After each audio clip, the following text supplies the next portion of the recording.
Chief Copenace, great to have you with us. You have recently said that your elders are considering a blockade and are preparing to take legal action if First Mining Gold, New Gold, and the province of Ontario move ahead with resource extraction in your traditional territory without your First Nations consent.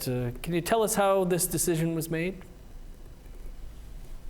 This decision has been going on, I think, for a couple of years now. There's been a series of correspondence that we received from First Mining Gold to sit down and to talk about this project. And to date, we just haven't been able to.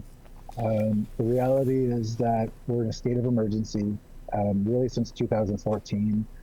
Since I've been chief the past 4 years, we've lost 52 family members in our community. That's 52 funerals. It's been devastating.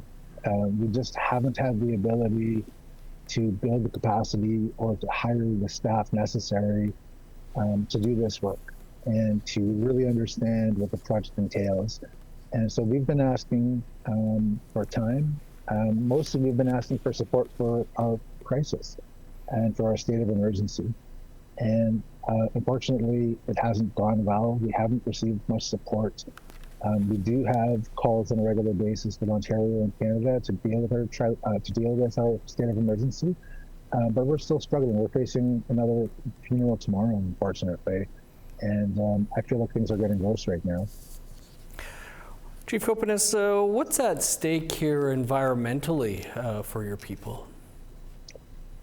Environmentally, our community is located between two bodies of water, Lake of the Woods and Crow Lake. And on the Crow Lake side is a series of interconnected spring-fed freshwater bodies of water. It's our drinking water. We derive our drinking water directly from Crow Lake, which is connected to Cameron Lake, where the proposed project is to take place. And we're concerned about the impacts. The reality is that, again, we're going through such a crisis. We haven't had really enough time to sit down and even understand the project. We're just asking for more time.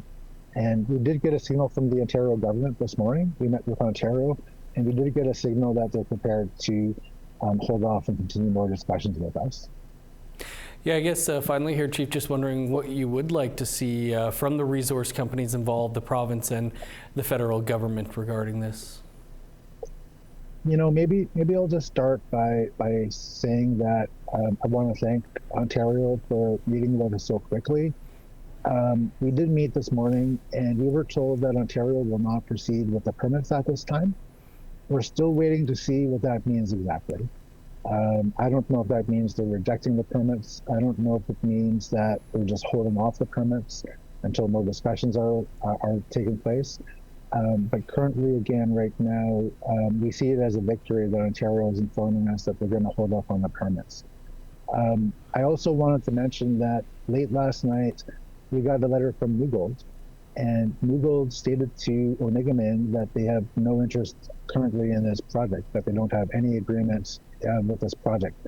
And so it seems to me that the province of Ontario is a little bit ahead of itself. Even entertaining the idea of these permits without an agreement in place with New Gold, which First Mining Gold, of course, has said is a partner in processing the iron ore that they're looking to transport. So it's a bit confusing right now for us. We're still trying to understand. As for Canada, Ontario, and New Gold, we're just asking them to take a pause, to learn about Onigaming, to sit down with us if we can find the time to sit down. But really what we need is urgent help with our crisis, urgent help with our state of emergency. That means crisis infrastructure. That means a youth center that we're currently working on building. That means a youth crisis center that we currently have an application through the CHRT 41 process with Canada. That also means full-time safety patrol and crisis response services. That's an area that we're lacking. That's an area where Canada has clawed back funds through Jordan's Principle to no longer fund our safety patrol and crisis response teams. And so these are elements that are necessary to lift the state of emergency. I just really want to focus on that. It's almost impossible for us, again, to do day-to-day business given the impacts of all the funerals that we've experienced these past 4 years. Indeed, Chief, condolences to your nation. We'll have to leave it there, but appreciate you taking some time, and safe travels to Ottawa and back next week. Thank you very much. Look forward to it. Congrats.